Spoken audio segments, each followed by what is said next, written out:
ABC Wednesdays. Y'all complain all day. We want books. We want paper towels in the classroom. Bet you want raises, too.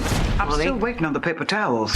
Abbott Elementary returns with the new season. We asked the district for more after-school programs. They gave us $50 for class pets instead. Critics cheer. Abbott Elementary continues to be one of the funniest and most beloved shows on TV. What y'all doing out there? Taking bribes. Proud of y'all. Abbott Elementary, Wednesdays, 9:30, 8:30 Central on ABC and stream on Hulu. Being a marketer's no sweat. You just have to manage dozens of channels, launch hundreds of campaigns, score thousands of leads, and okay, fine, it's a lot of sweat. Unless you have HubSpot's AI-powered marketing tools to help you do all that and more. Get started at HubSpot.com/marketers. In 2018, Sony Animation Studios and star Shameik Moore gave the world a flashy new entry into the webbed world of Spider-Man. In 2024, we hop aboard the BTAC bandwagon. The film is Spider-Man Into the Spider-Verse. The whiskey is George T. Stagg. And we'll review them both. This is the Film and Whiskey Podcast.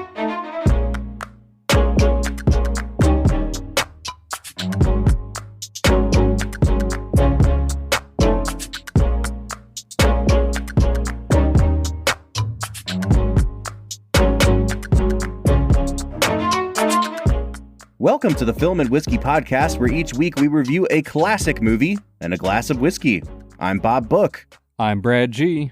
And this is week number 3 of our new season, where we are exploring modern classics. And we're asking the question, does this movie deserve to be part of the 21st century canon?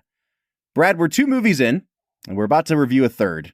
How are you feeling about our selection so far?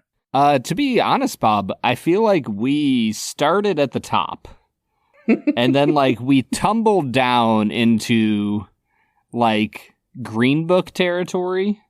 Very much so. Yep. Right. Like a good movie, fun, well made, well crafted, good script, but definitely in the annals of oh yeah, that was a movie territory. And now, Bob, this week, I feel like I heard more about Spider-Man Into the Spider-Verse than almost any other animated film since Frozen. Yeah. I mean, this one took the world by storm, and as per the usual, I did not see it. So, I don't mean to be the revisionist history guy here, but I was just going through the Wikipedia page for this movie, and by the way, folks, we're reviewing Spider-Man Into the Spider-Verse today. Just going through the Wikipedia page, and it said it only made 390 mil worldwide, which is hilarious that I have to say only. But I really thought that this movie was a global phenomenon. And in the US, I think it made 190 or something. It wasn't anywhere near what your worst MCU movie was doing at the time. And so because I also remember it being oh my gosh, this is something new. This is something fresh. This is something we've never seen before in the realm of superhero film. And I think that when the second movie in this franchise, Across the Spider-Verse, came out in 23, that people kind of retroactively read back onto this movie that these had been huge, enormous hits. And this movie was a hit, but apparently not as many people saw it as you and I remember. It's like the Berenstein Bears Mandela effect thing happening a little bit. I still don't totally understand the Mandela effect.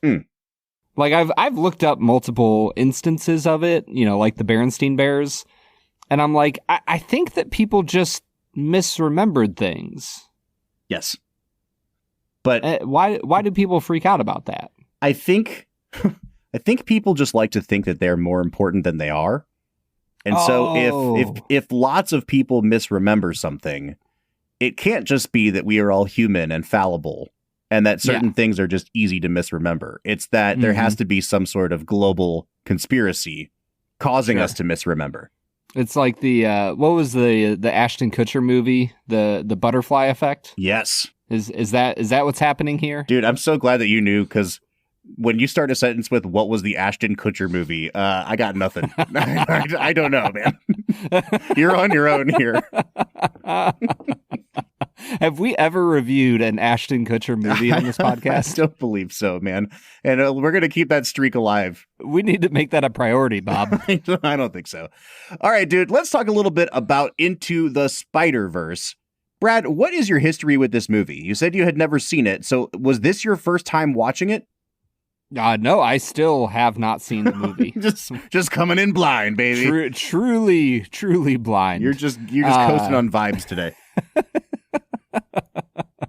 No, this was my first time watching it. Mm-hmm.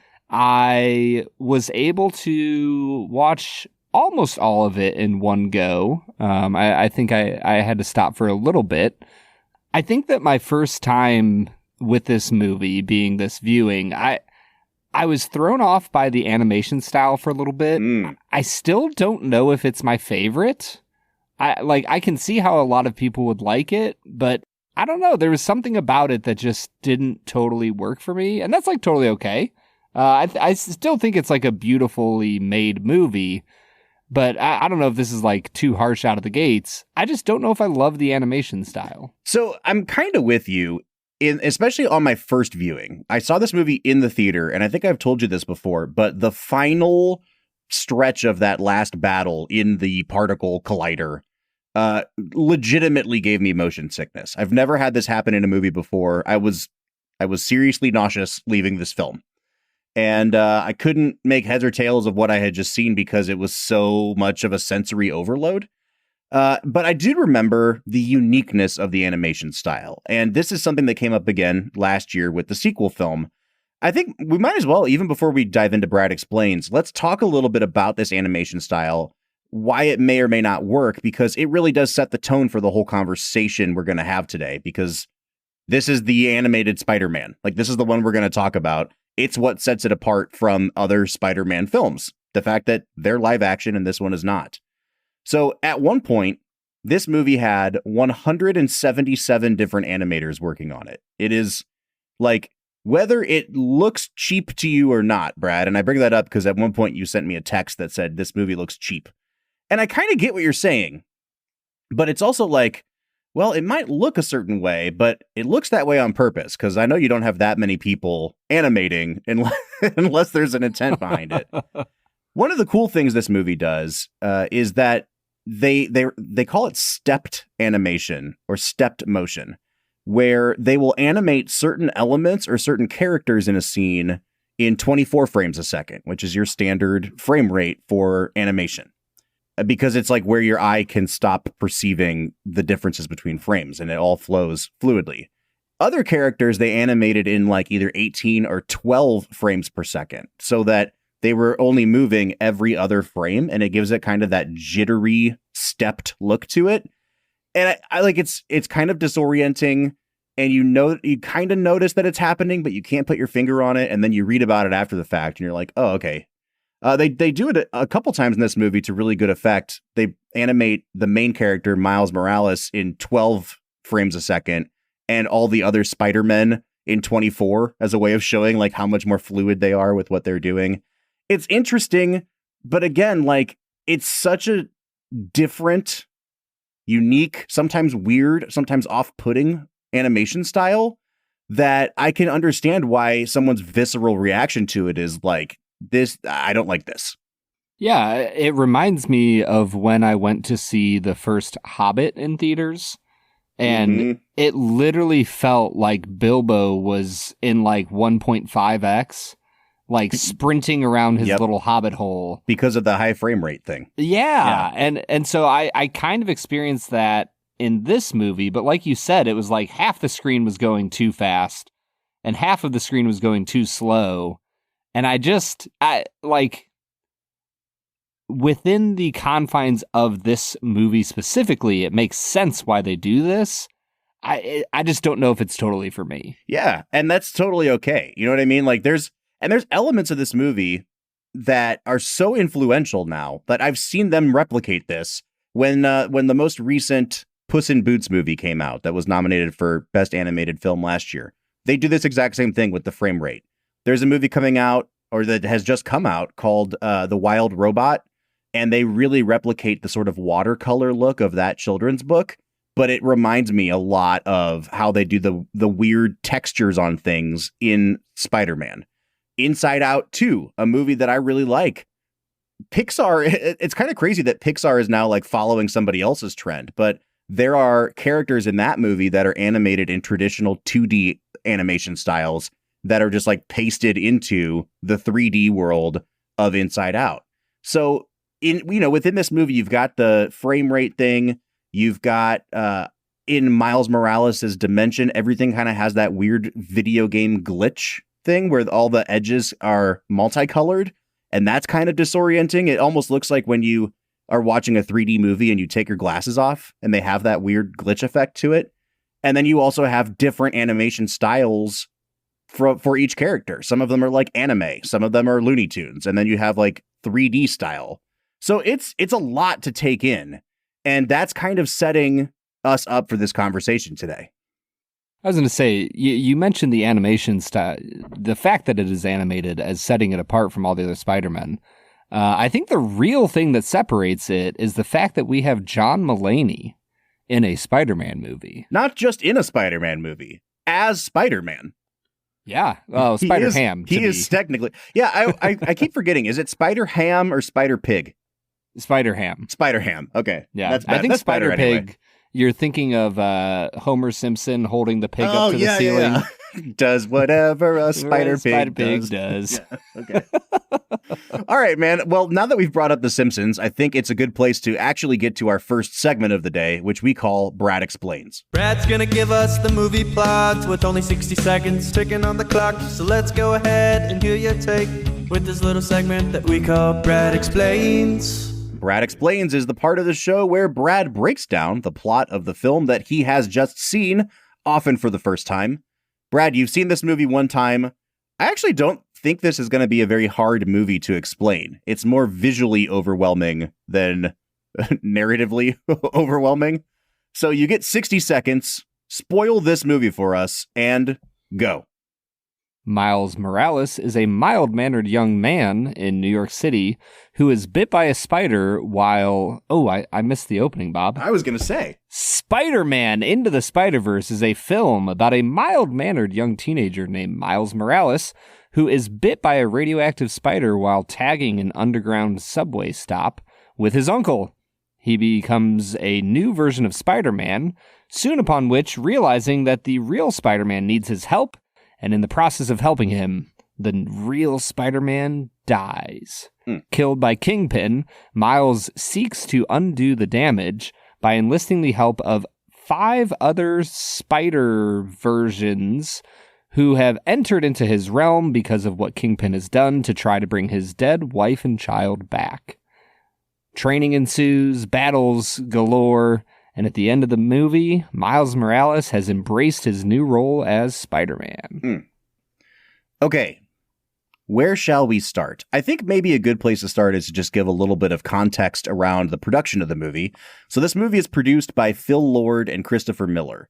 Lord and Miller have become pretty famous film producers over the last decade. They are comedy producers and directors originally. They kind of made their bones with the 21 Jump Street movies, which were like...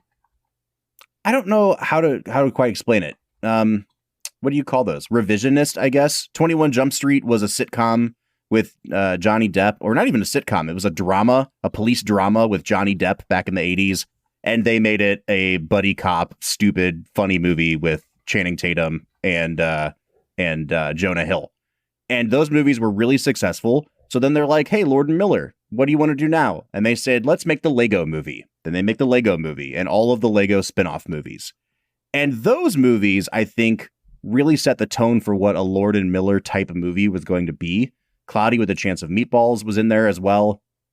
These are Is this like a Bruckheimer and Don Simpson type of duo we're talking about? Kind of, in that they have like their own house style. Like these are mile-a-minute joke movies. I actually really don't like the Lego movies at all because it's too much. It's like the way this movie is visually overwhelming.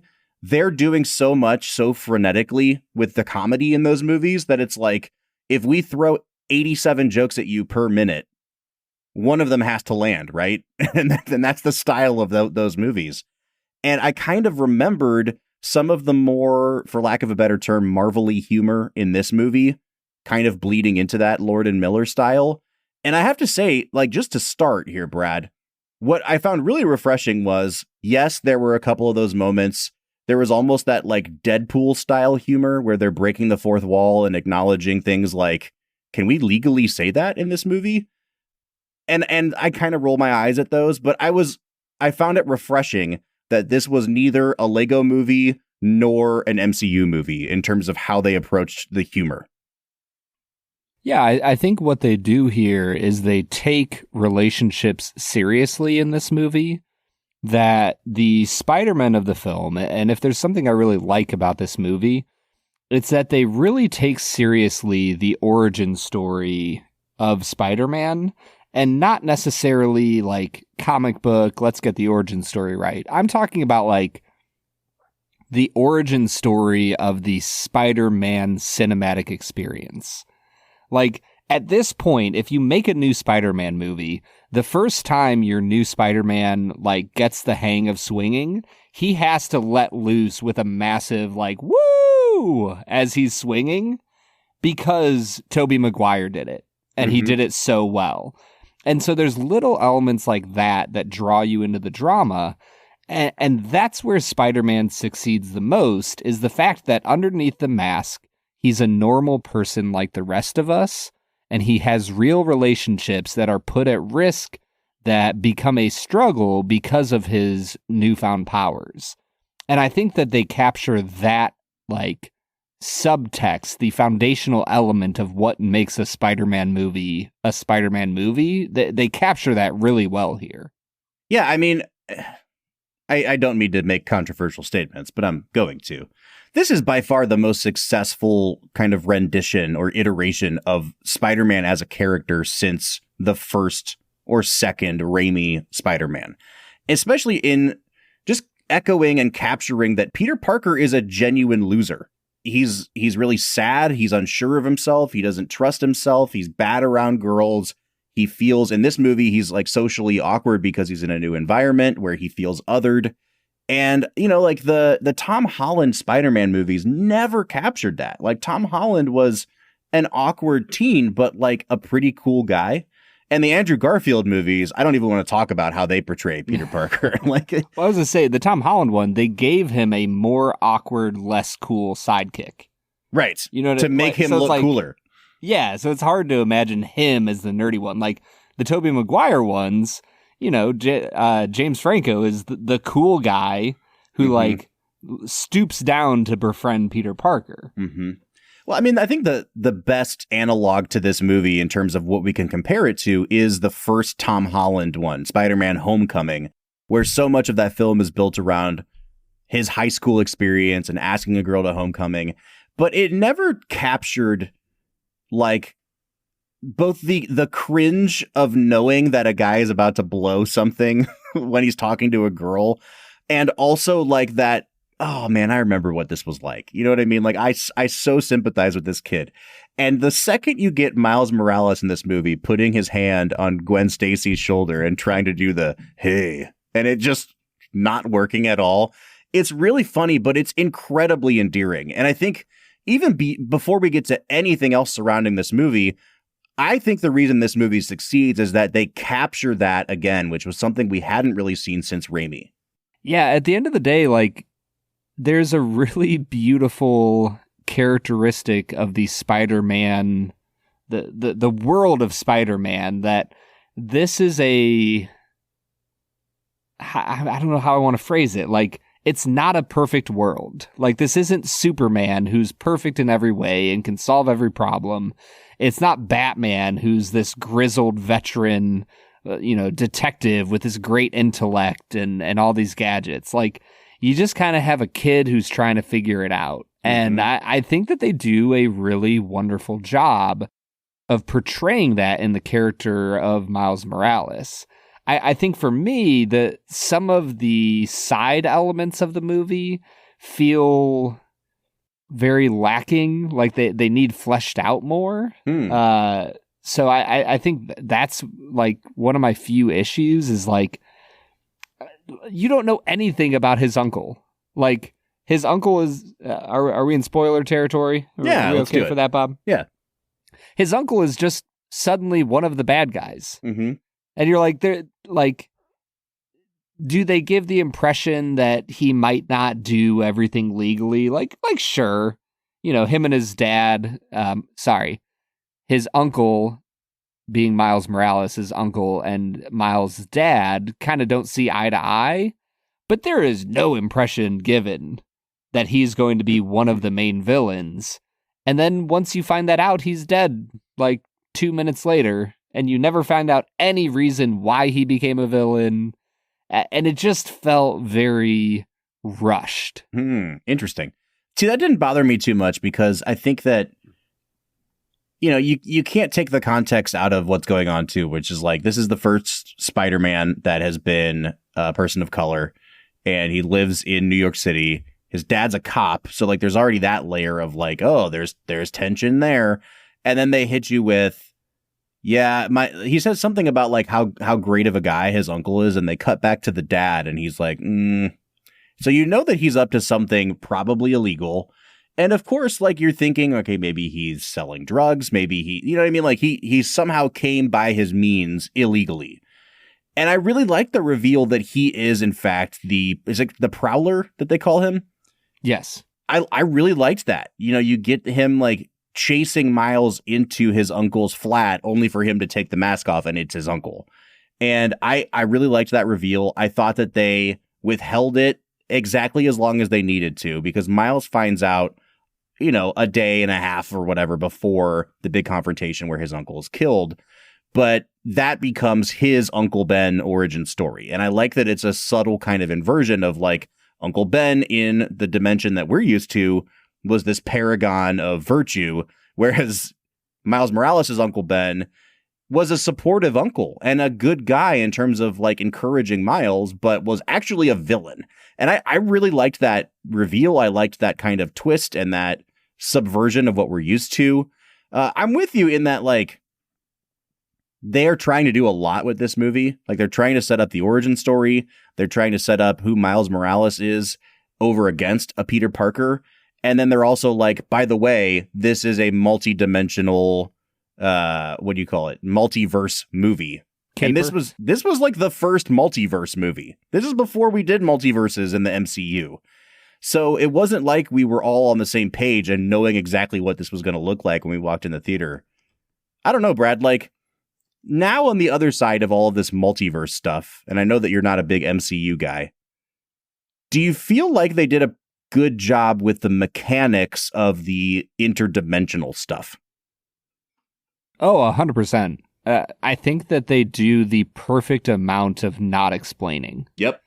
Like, all they do is explain why Fisk is looking to make this happen, Kingpin. Like, and that's all you need. At the end of the day, unless you are writing a true science fiction movie, in which case then you would be interested in the how, the only thing a writer, in my opinion, esteemed screenwriter that I am, the only thing that I think you should care about when it comes to technology is not how it works. It should be why it is coming into existence in the first place. Yeah.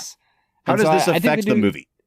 Yeah, exactly. And the character of Kingpin lost his wife and child in traumatic fashion, and that is why he tried to create this particle collider to open up a multiverse and suck in another version of his wife and kid so that he can have them back in his life. Yep. I'm like, yeah, that is an understandable reasoning. And honestly, they don't go any further in developing Kingpin's character, and they don't need to. It's kind of brilliant how, like, some of these characters are, frankly, underwritten, but I wouldn't call them underwritten because they give them exactly as much backstory as you need. Like, the Doc Ock character in this movie is probably the most underwritten character of all of them, because you just don't know anything about her, except that she's a kooky scientist. And it's like, yeah, that checks out. Like, I've seen enough Spider-Man movies to know kooky scientists are a thing in this universe. So I really do think that while they're trying to do a lot, there wasn't really a point in the movie where I found myself saying, oh man, I wish they'd developed that more. They spend exactly as much time as they need to on pretty much everything here. Yeah, and it's an interesting view of the world. The underlying picture of the world is like, no matter what happens in a world where Spider-Man exists, there are going to be people who rise up as villains in his world. And sometimes that's going to be a woman who becomes Doc Ock, and sometimes it's going to be a man who becomes Doc Ock. Mm-hmm. Like, one time it's Alfred Molina, and another time it's Catherine Hahn. You just, you never know how it's going to go down, man. Yeah, and that's kind of the inverse of that is like the last lines of the movie, too, which is like, anybody can wear this mask. It could be you. And if you've never heard anybody tell you that, now you know. And you know what that means, Bob? Anybody can be the villain. Oh, yeah, that's true. I want to talk a little bit about how adult this movie feels at parts and why I loved that. Not adult in that, like, oh, this is my grown-up superhero movie, which is what, what dude bros have been trying to do for 15 years now. Like, it's very much still a PG movie, but it's a PG movie where people get shot to death. And you feel the kind of blunt impact of a bullet. And how at one point Spider-Man like rips a gun out of Kingpin's hand and says like, no, that's cheating. And it's funny because, in most superhero fights, it's like pretend pew pew. We're shooting lasers out of our Iron Man hands. And like, yeah, things die, but nothing ever feels real. Everything feels so weightless. And in this movie, it's an animated movie that feels so much more weighty than something like your Tom Holland Spider-Man films, which are live action movie where the levels of violence are cartoonish. And I was really struck by how a cartoon managed to depict a much more kind of grown up, I keep saying weighty, but like what's a good word for it? Do you know what I'm talking about? Yeah, no, I mean, you have Spider-Man die in this movie. Right. Like, he is literally bludgeoned to death by Kingpin. Mm-hmm.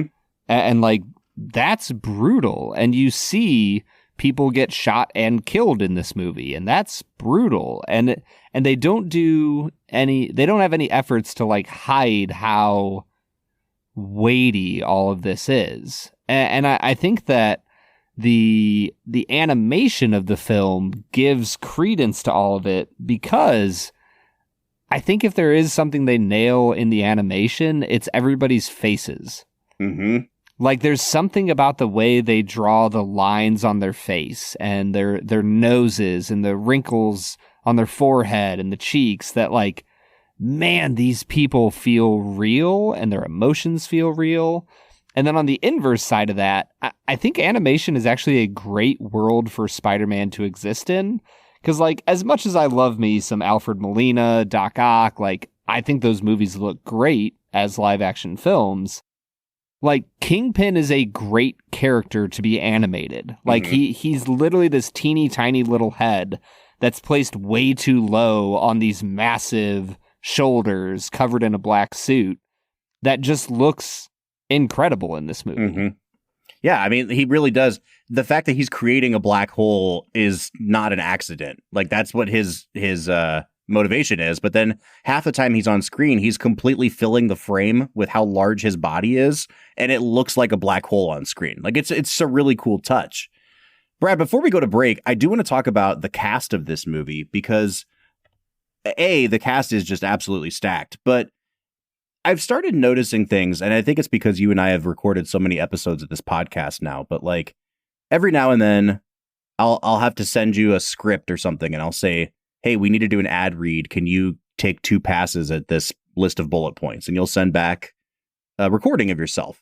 And sometimes it sounds like when you and I are just shooting the breeze on an episode, and sometimes I can tell like your voice is a little bit quieter and you're reading it kind of in your NPR voice. And when I hear that, I'm like, oh, I can tell that his children are probably napping upstairs and he's trying to like do the ad read. But like, and again, like there's nothing wrong with that.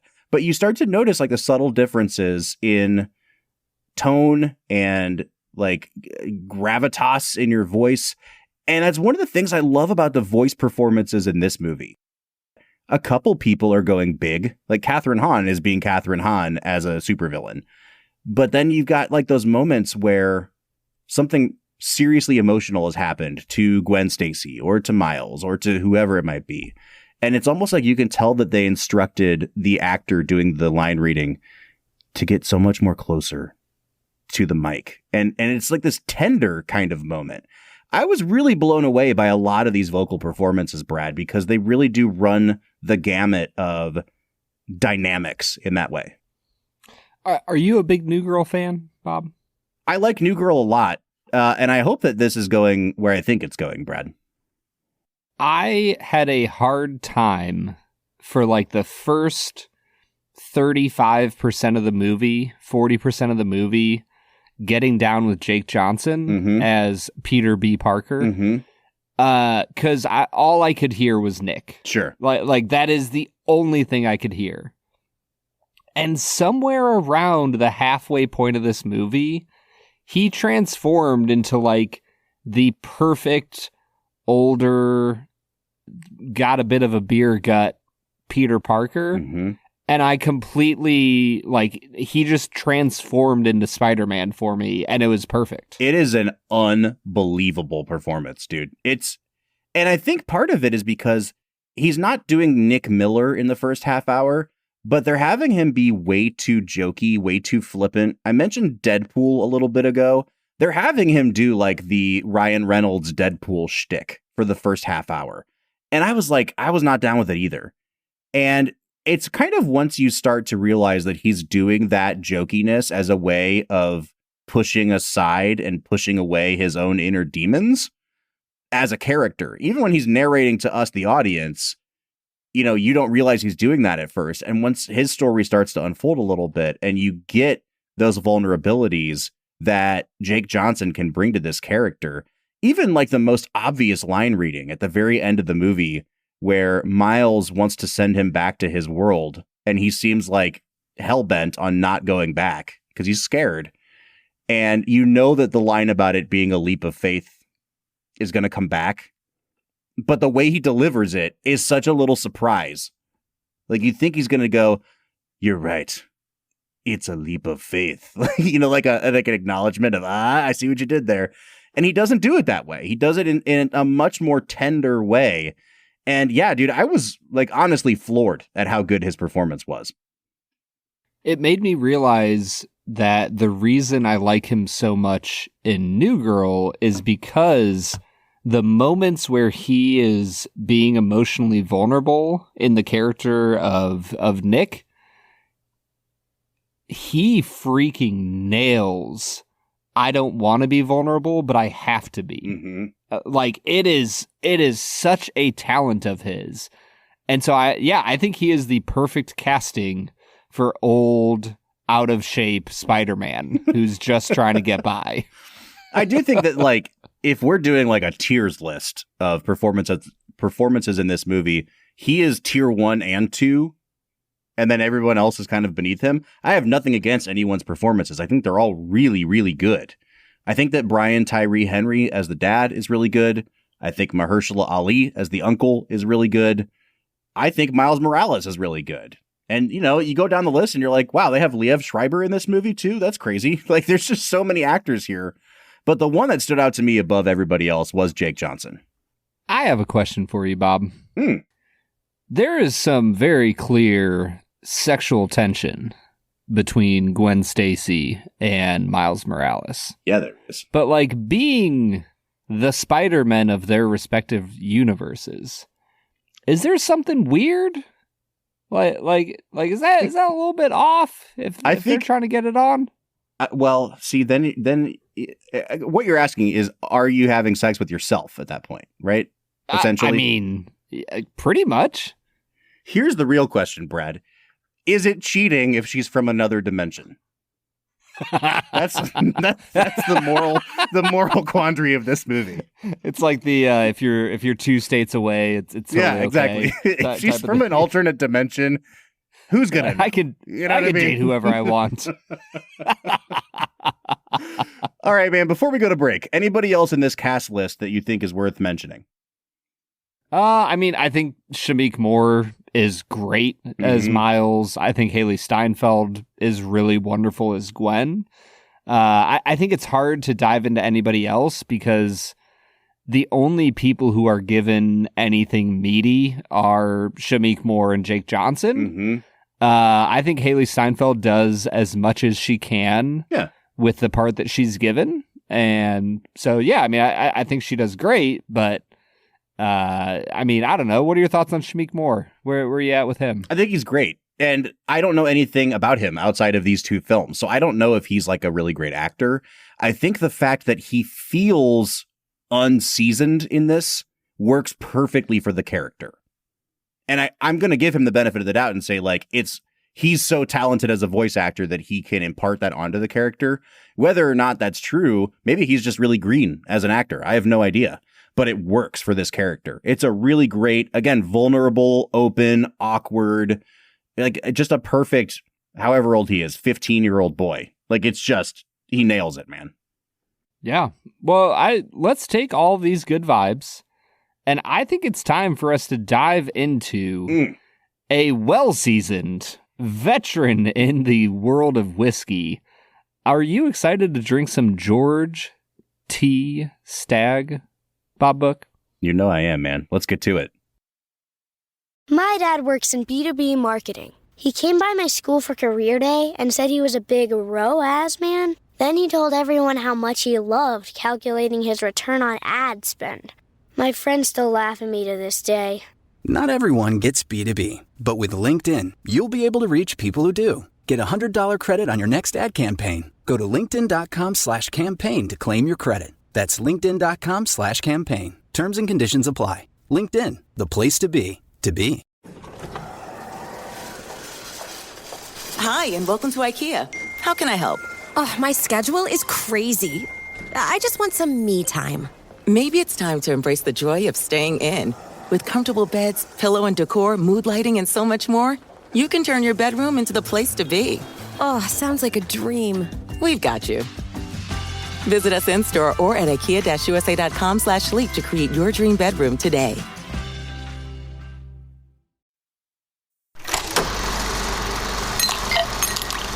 All right, so today we are jumping back on the BTAC train, Brad G. Buffalo Trace's Antique Collection is an annual release of 5 whiskeys. And Brad, I'm going to go ahead and just spoil this now. We're drinking George T. Stagg today, which is perhaps the most highly sought after of all 5 BTACs each year, primarily because Stagg as a label has been winning best bourbon in the world at spirits competitions year after year after year. Mm-hmm. Now, Buffalo Trace did just come out with the new BTAC line for 2024. We are not sampling that today because we are not important enough to receive those samples. But I thought it would be fun to A, get our hands on, and B, review the BTAC line from last year. Our motto here at Film and Whiskey most of the time, when we're not making up dumb other mottos, is that we understand that the average consumer will only try a brand or a label of whiskey one time. So with these annual releases that have kind of vintages to them, the average consumer, A, cannot afford George T. Stagg on an annual basis, and B, doesn't really care. Like, if you tell somebody, hey, I can sell you a bottle of 2022 Stagg, they'd be like, great, does not matter to me. I just want Stagg. I want to try it once. So we're trying the 2023 release. We did try the Thomas H. Handy Sazerac Rye from 23 a couple seasons ago. And so over the next 4 weeks, we're going to be finishing out the 23 lineup of BTAC. And hopefully what we think of this will help you as a consumer decide if these whiskeys are worth your time and energy and money. Are they modern classics, Bob? Brad, have you ever had George T. Stagg before? I have not had George T. Stagg before, Bob. We've tried Stagg Jr. on the podcast. I've tried it before in the wild. It's good stuff. I'm gonna spoil my thoughts on everything, Brad. None of this whiskey is worth paying quadruple digits for, ever. Yeah. Ever. Yeah. See, I think that's why we created the luxury category, though. Oh, it's definitely a luxury. Oh, yeah. This is a luxury category whiskey, and we will score it based on that. I'm just saying, Bob, if you have the money to just drop whatever you want on whiskey, like maybe 4 digits is totally worth it for you. I get that, but I'm also like a middle class person, if they really save up their money, can buy themselves a boat. If they really want a boat. I don't know about that, man. Boats are expensive. But then there's another tier above that, which is like a yacht. And there's a whole class of people that no matter what they do in life will never be able to have a yacht. And I feel like Stagg is in this weird spot of like the average person, if they really want to, can save their money and buy a bottle of Stagg. But we're talking about it like it's a whiskey for yacht people. Do you know what I mean? And my fear with the market is like, let's not forget about boat people at the expense of only servicing yacht people. See, when you said a middle-class person can buy a boat, I was thinking yacht level. No, I'm just talking I wasn't like thinking about like, I'm going fishing this weekend, honey. Yeah, like that's what I'm like talking that about. Level a boat. Yeah. Did you ever read that article about yacht, like billionaires with yachts, where there are people who they hire to work their boats that just live on the boats? They stay on the yacht all year long. That's literally the wildest thing to me. That's the dream, man. I want to be podcasting from a yacht someday. Sorry, children. I've got to take this job as an indentured servant. You'll never find me. I'll be traveling too much. I'll send checks from whenever I can. All right, man. Stagg Jr., let's dive in. This is a 15-year-old... Stagg Jr.? Oh, not Stagg Jr. George T. Stagg, let's dive in. This is a 15-year and 3-month-old bourbon that came out in 2023. It is 135 proof. This is almost hazmat level, Brad. Mm-hmm. Yeah, hazmat being 140 proof, correct? That's right. Yeah. This has just a bomb of flavor on the nose. There is some anise, there is molasses, and the longer I let it sit in there, and the more I kind of blew out some of the ethanol, which is plenty. There is some honey, there's some craisins, there's a little bit of brown sugar. This is a beautiful nose that is not overpowered by the age. I'm going to give it a 9 out of 10, Bob. Yeah, I'm almost there with you. I think I'm going to be at an 8.5. And so here's my notes. First thing I got was like really dusty oak. It was that nice, like sawdusty note that we really love on whiskeys. I got a lot of honey.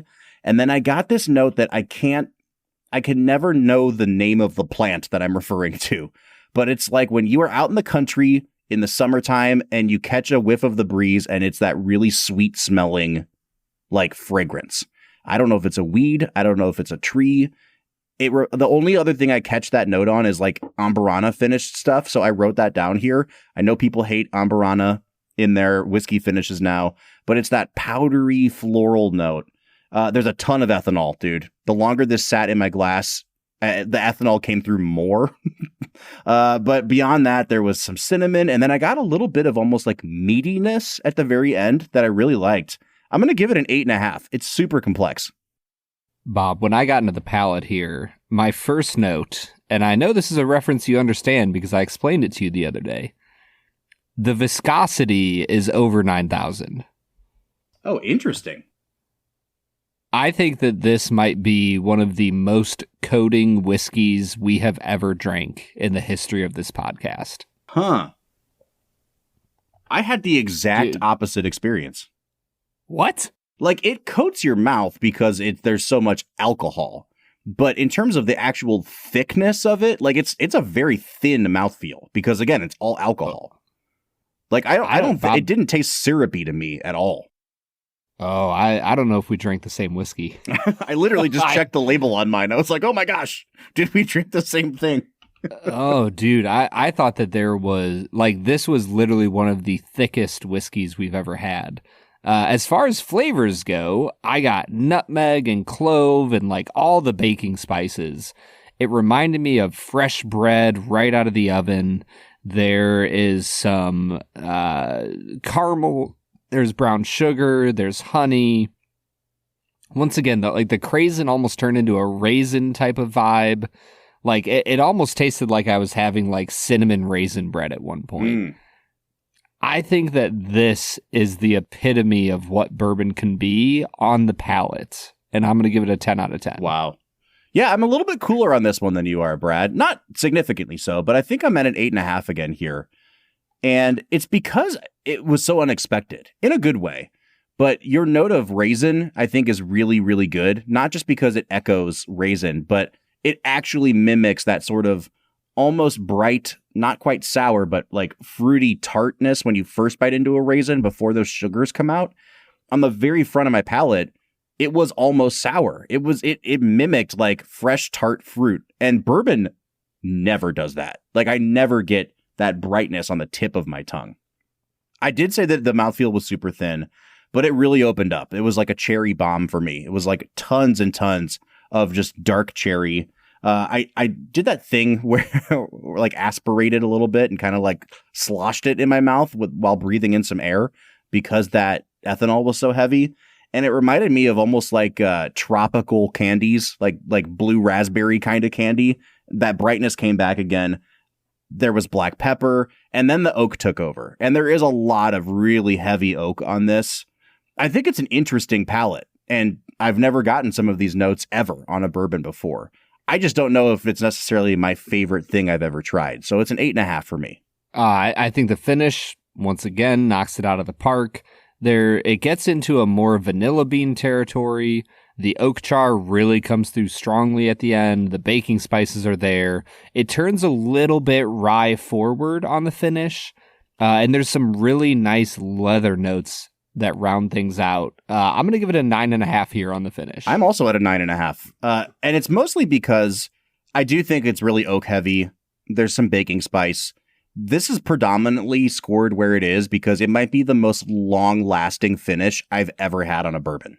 It just it would not go away. And after a while, it broke me down. I was just like, damn, dude, you win. You know what I mean? It was really persistent. And I respect it. All 135 proofs of them won. So moving into balance, I do think that this tips slightly bitter towards the end. Not necessarily sour, but a little bit of that oak bitterness comes through. I do wonder about 15 years, is that a little bit too long in the barrel for bourbon? Overall, incredibly pleasant. I gave it an 8.5, 8.5, 9.5. This is a well-balanced whiskey. I think I'm just going to stick at an 8.5 here, Brad. I'm going to give it a 9.5 on the balance. I gave it a 9, 10, and 9.5, so we'll just split it down the middle. I think that this is a really complex whiskey that, Bob, I just feel like it's so rare for us to drink a bourbon over 12 years old that has a nice complexity of flavors that are not overwhelmed by the oakiness.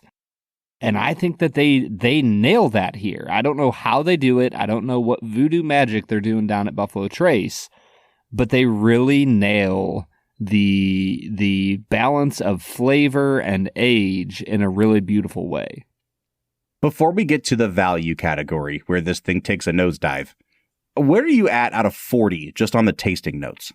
Let's see. 19, 28 and a half, 30, 38, I think. All right, so you're at a 38 out of 40, which translates to a 95 out of 100.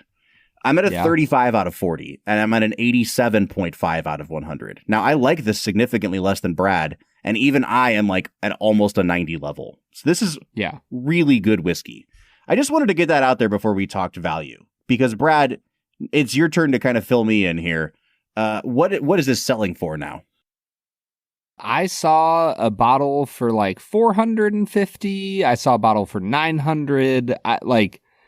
I don't think you can actually get an accurate price on this unless you are active in the secondary market, which we, for the FBI that's listening, we here at the Film and Whiskey Podcast do not support any secondary sales of liquor.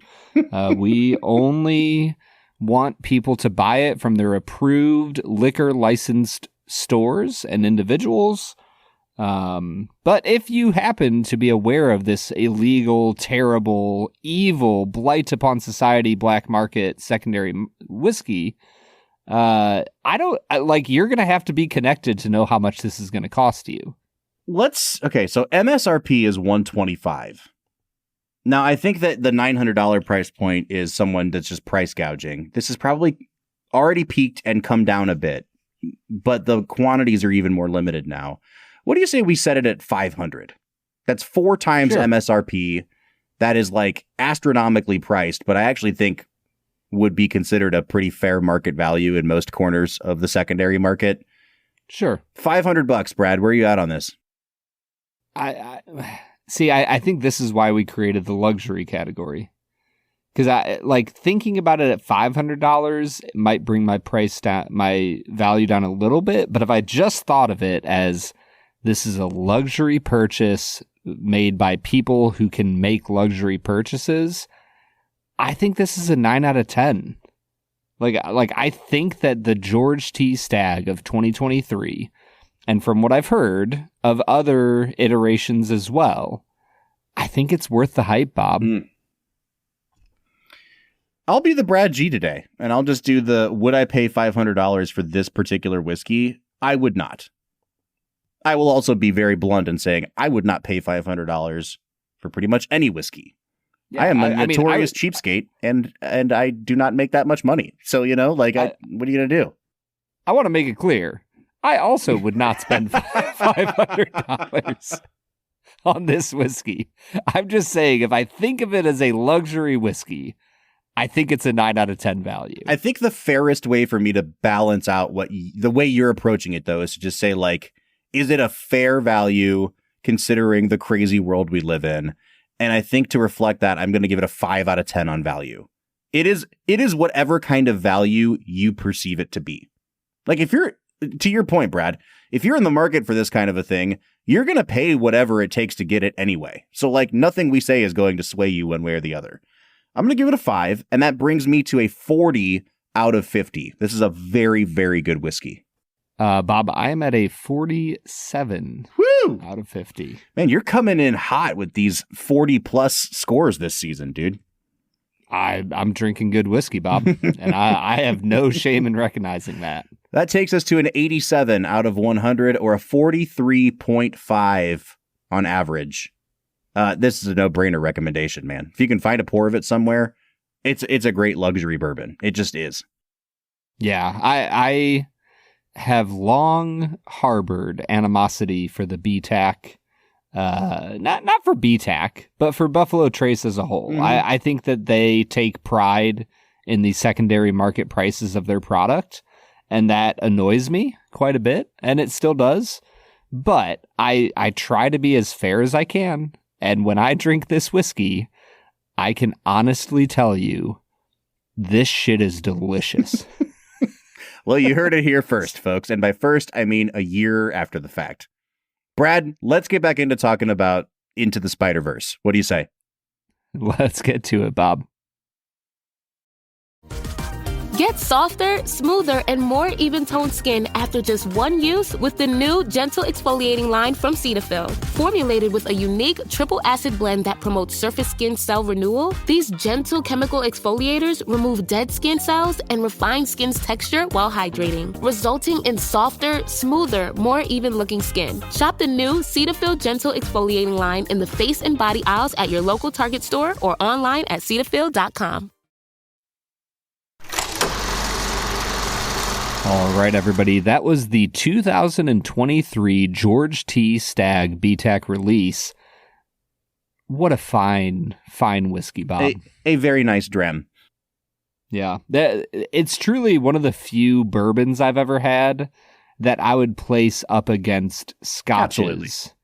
As far as wow, that was mind-blowing. Just craft, overall craft, for sure. Yeah. Speaking of overall craft... And just mind-blowingly great content. It's time for our next game, which we call 2 Facts and a Falsehood. Brad is gonna try to stump you, Bob. 2 are right and 1 is wrong. 2 facts and a falsehood. 2 Facts and a Falsehood is the part of the show where Brad tries to stump Bob by presenting him with 3 facts about the making of this movie, one of which is actually a lie. Brad, I believe that I am 2-0 on the season right now, right? Yeah, you are knocking it out of the park with Bilga Abiri's help thank you, in the Bilga. Oppenheimer episode. He so confidently was like, oh, nope, that's the falsehood. He literally was like, Emily Blunt told me. Yeah. That's when I knew I had the victory for the week. I was like, yes. And I going into episodes with guests, I often feel more confident because I'm like, oh, they're going to steer Bob wrong for sure. I never feel confident with Bilga. No. He knows so much more than you and I combined. Yeah, he really is a ringer, man. But unfortunately, I have no ringer today. I don't care about superheroes, and I don't know much about animation. So, Brad, today might be your day, is what I'm saying. Bob, I might just let you guess before I give the facts, because I don't think you have any chance with this one at having an honest guess. Here, this is facetious, but my pretend for now guess is fact number 2 is the falsehood. Okay. So let's hear him. Fact number 1, Prowler is originally a character from Spider-Man number 82 and existed primarily as an antagonist for 4 issues. He was reborn in 2011's Ultimate Fallout Spider-Man series as Miles Morales' uncle, Aaron Davis. Fact number 2, Spider-Ham was originally introduced in Marvel Tales starring Peter Porker, the Spectacular Spider-Ham from 1983. His origin of being a spider bitten by a radioactive pig is true to the comics. I'm sorry. I love this. The movie leaves out that the radioactive pig in question was May Porker, who, due to the effects of the radiation, believed that the transformed Peter was her nephew instead of her former lab pet. Fact number 3, Spider-Man Noir, often referred to as Spider Noir or simply Noir, first appeared in the comic series Spider-Man Noir, part of the Marvel Noir universe. This alternate version of Spider-Man is a noir-themed take on the character and emerges in a version of New York during the Great Depression. Was fact number 3 just an attempt for you to see how many times you could say the word noir in 30 seconds? I can neither confirm nor deny. You could have just ended it with noir, noir, noir, noir, noir, noir, noir, noir, noir. I honestly think 2 and 3 are both true because they kind of said as much about 3 in the movie. So I'm going to change my answer and just say number 1 is false. And I have no other basis for it, but that's my answer and I'm going with it. And that's all there is to it. Bob, you are 3-0 on the season. Yes!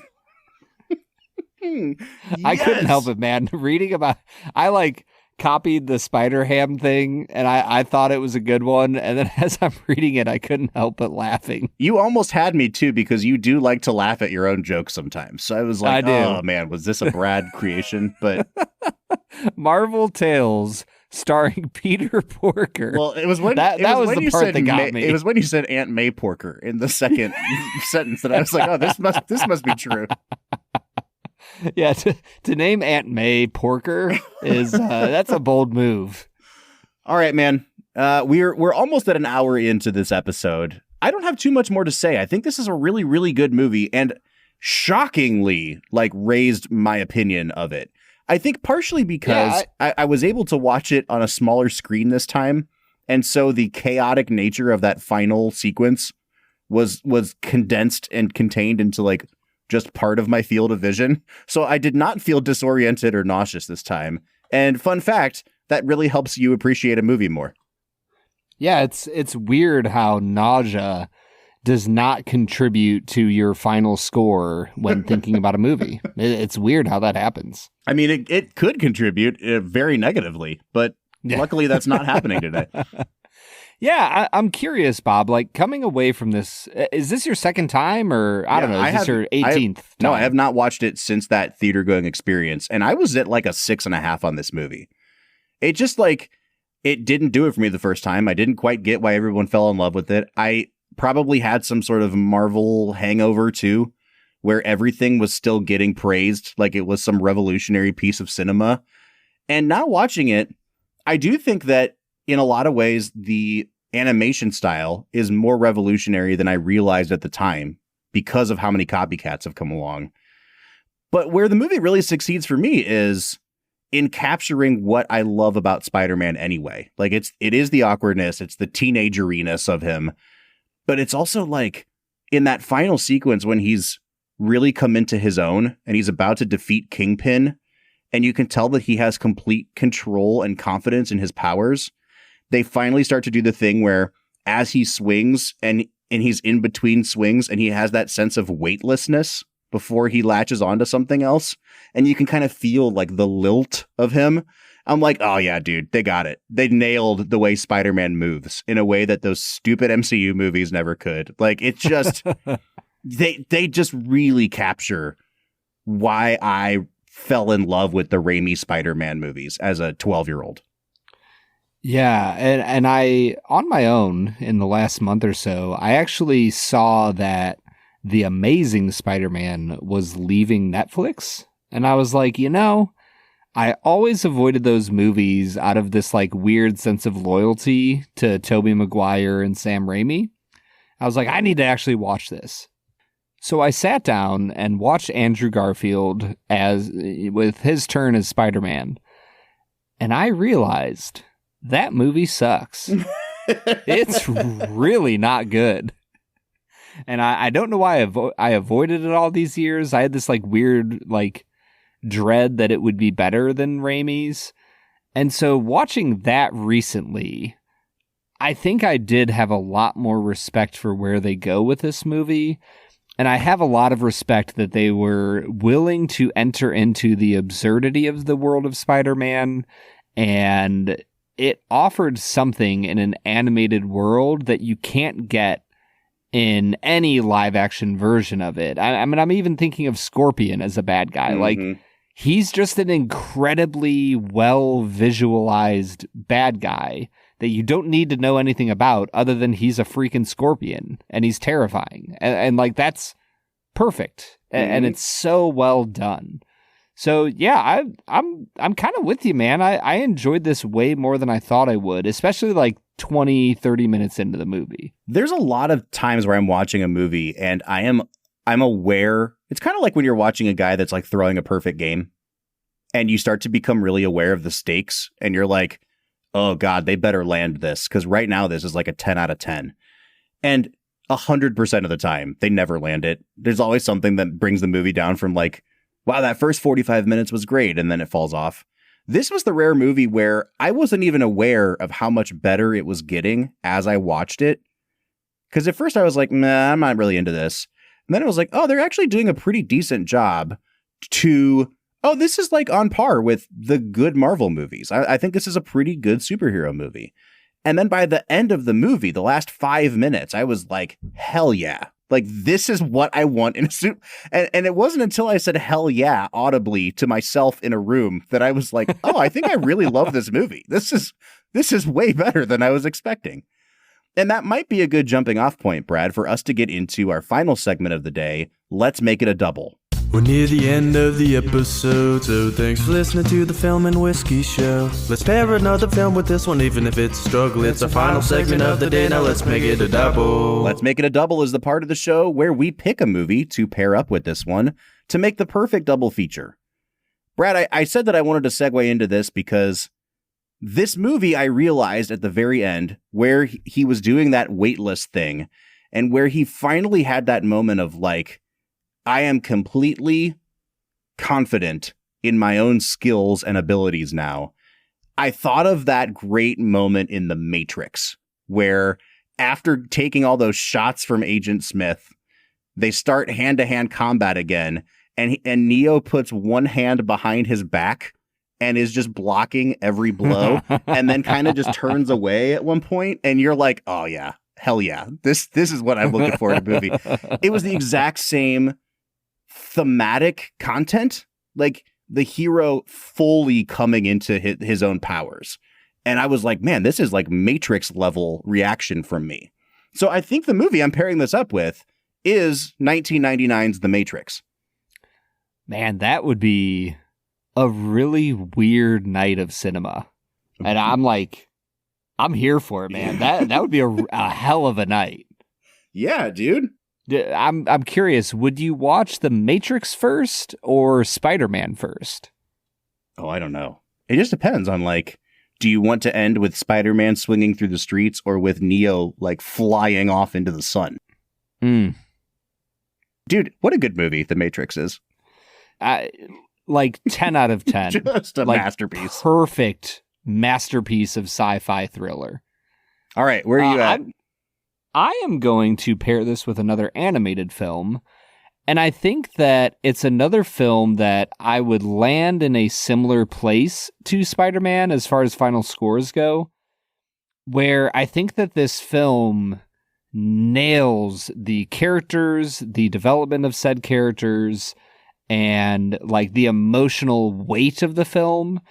And a lot of the other stuff on the edges kind of falls away because you don't worry about it because you have great characters. I'm going to pair this with Wreck-It Ralph.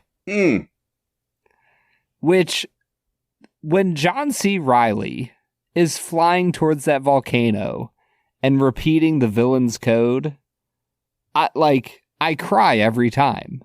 And it's perfect. And I think that there is so much to offer there. And I think that watching Wreck-It Ralph and Into the Spider-Verse would just be a great night. A really fun night of animated film viewing. Wreck-It Ralph is so freaking good, dude. Oh, dude. Like, criminally underrated. How have we not reviewed it yet? I don't know. That's my question. That's a modern classic right there. Let's Make It a Double was presented by Blackwood Distilling Co., the distillers behind Kentucky's most exciting toasted barrel bourbon and rye. Craftsmanship meets bold flavor in every bottle. No matter what movie you choose, you can always make it a double with Blackwood Distilling Co. Find out more at blackwooddistillingco.com. All right, Brad. As we get into final scores, let's ask that question. Yeah. Does this deserve to be considered a modern classic? I think that if you'd asked me a day ago, I'd be like, hell no. And now I have completely flipped. And I think I'm in a hell yeah category.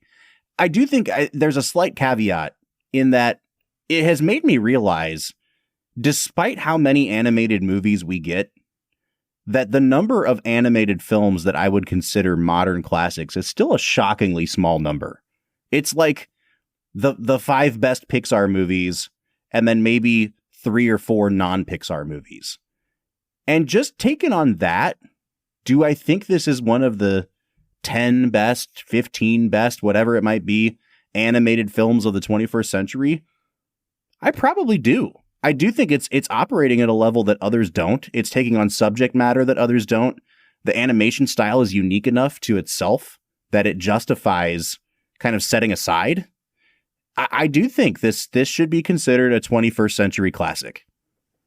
Okay. Are you okay if I get just a hint political for a second, Bob? Sure. Is this going to be one of your famous shut down the border monologues? Yes. Yeah. Okay. Yeah. Build that wall. Oh man. I think one of the things I appreciate about this movie most, and granted, this is in a 2024 world. I watched this in 2024 for the first time, not in 2018.